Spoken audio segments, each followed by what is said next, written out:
An uncertain start to the day for this pupil. 13-year-old Apiwe Temesi wasn't sure whether his teachers would be in class. I feel very bad about it. And it's pathetic that the government doesn't hear the cries of the teachers because, well, they feel the pain. They are the people that feel the pain. And the parents do feel the pain for the kids because it's this time of the year that they're supposed to be schooling. Schools in the area closed early as teachers left to join the march to Parliament. Some of their pupils followed suit. Working with so many learners in one classroom, you cannot even walk in between the desks to see the work of the children that you have given. It's a much difficult time working with the kids like that. In Pretoria, buses ferry teachers in from around the country. COSATU's president joined them. You have a government minister, you have a DG that undermines collective bargaining. We are here to make that call. Do not undermine collective bargaining. It's what is worth our soul as workers in this country. There were no reports of disruptions in the Free State, but in Limpopo, classes were disrupted at some schools. The Basic Education Department says the action had little impact. 3 provinces were affected of the 9 provinces, which is Gauteng, Western Cape and Northwest. But all other provinces, things went normal. It's just unfortunate that this action has affected poor schools. Poor areas, rural areas are the ones that are affected by this kind of action. But as a department, even during this last minute and last moment, we believe that we just need a meeting to resolve the impasse.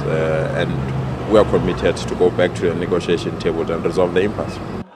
SADTU has given the department 3 weeks to respond to their demands. The union says if it doesn't receive a favourable response, it will consider a full-blown strike.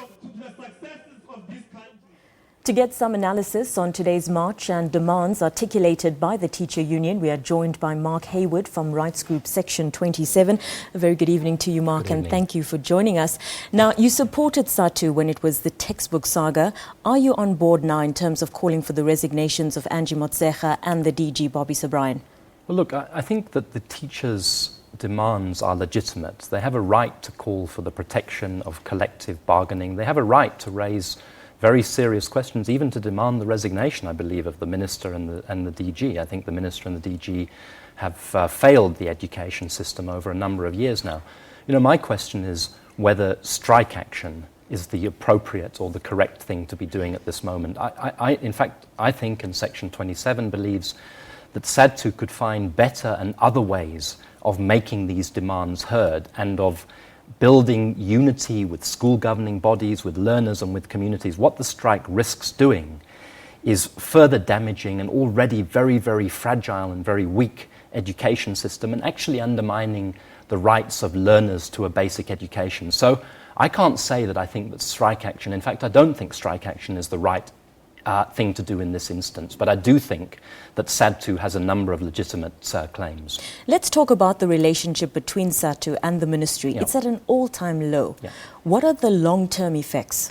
Well, the long-term effects are profound and very serious because when these two powers are at war with each other, which is what is happening at the moment, they strike blows against each other, they insult each other in public, they deal with each other in the media, but the people who are suffering is the kids. And our learners are already struggling to learn in schools. They're short of textbooks, they're short of teachers on a daily basis, they're being made to learn in classrooms that are overcrowded, that don't have roofs.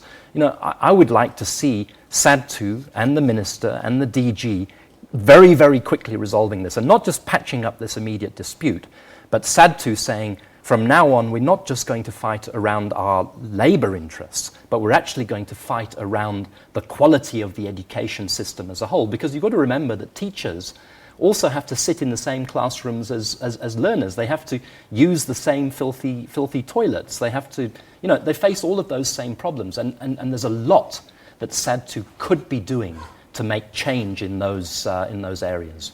As Section 27, you've obviously worked closely with schools and with the department and SADTU. What do you think would be the solution to this problem? Well, I think that the two parties need to meet very quickly.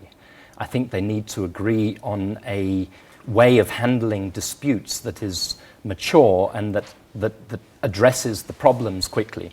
But most importantly, as I'm saying, I think they have to agree on a program of reform and improvement in our schools, because year after year we are seeing poor results. We're seeing declining results. It doesn't matter that well, it does matter, it's important that the overall matric pass rate increased last year.